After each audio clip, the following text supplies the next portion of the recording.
Hello বন্ধুরা, welcome back to our channel. আমি সাথী আর তোমরা দেখছো সাথীর লাইফস্টাইল।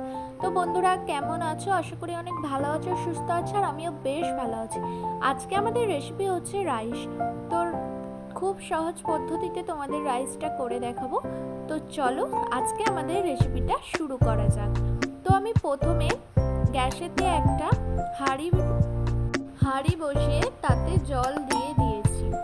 তারপর এতে কিছু গোটা মশলা দিয়ে দেবো, যেমন তেজপাতা, গোলমরিচ, লবঙ্গ, এলাচ, দারচিনি, জিরে, আর দুটো কাঁচা লঙ্কা চেরা, সামান্য একটু পরিমাণে তেল, নুন আর ভিনিগার।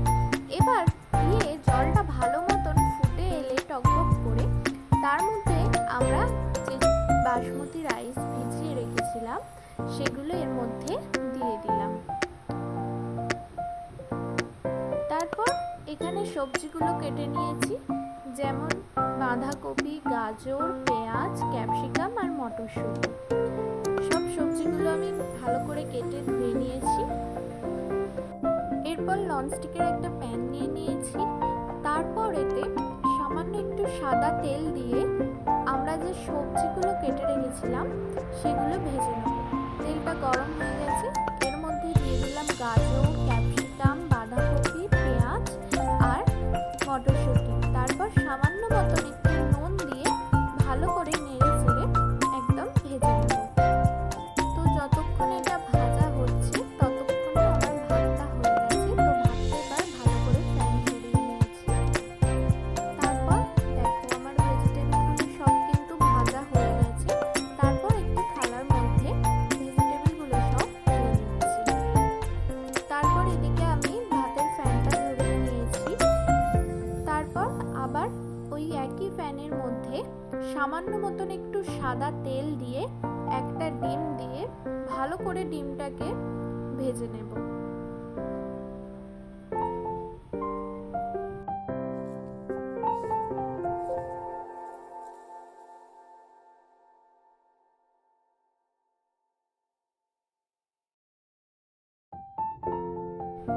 এবার 3 চামচ মতন ঘি আমি গরম করে নিয়েছি। তারপর ওই ভেজিটেবলের মধ্যে ডিম আর সামান্য একটু ধনেপাতা ভালো করে মিশিয়ে নিয়েছি। এবার এই গামলির মধ্যে ভাতটা ঢেলে নেব। এবার আমরা যে ভেজিটেবলগুলো ভেজে রেখেছিলাম সেগুলো খুব সুন্দর করে এবার এই ভাতের সাথে মিশিয়ে নেব। তারপর আমরা একটা মশলা বানিয়ে রেখেছিলাম, সেটা হচ্ছে দারচিনি, এলাচ, স্টার আনিস, জায়ফল, জয়িত্রী। সেই মশলাটা এবার এর মধ্যে ছড়িয়ে দেব। তারপর সামান্য চিনি দিয়ে দেব, চিনি গুঁড়ো দিয়ে ভালো করে এই ভাতের সাথেই কিন্তু মিশিয়ে নেব।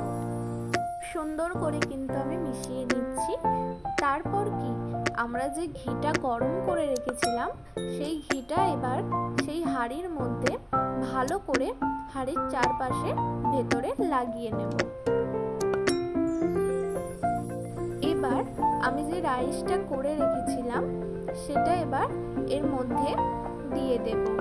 খুব সুন্দর করে কিন্তু দিয়ে দিয়েছি। তারপর ঢাকা দিয়ে 10 মিনিট মতন লো আছে আমি একটু গরম করে নেব। 10 মিনিট পর আপনাদের খুলে দেখাচ্ছি, দেখুন কতটা পরিমাণে সুন্দর হয়েছে।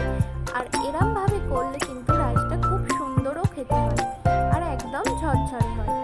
তো ফাইনালি আমাদের রাইস কিন্তু একদম রেডি। তো খুব সহজ পদ্ধতিতে তোমাদের আজকে রাইসটা করে দেখালাম। আর আজকে আমার এই ভিডিওটা ভালো লাগলে অবশ্যই লাইক, কমেন্ট, শেয়ার আর সাবস্ক্রাইব করে রাখো বন্ধুরা। আর নতুন নতুন ভিডিও পাওয়ার জন্য আমার চ্যানেলটিকে অবশ্যই তোমরা সাবস্ক্রাইব করে রাখো। তো আজকের মতন সবাইকে টাটা, ভালো থাকবেন, সুস্থ থাকবেন।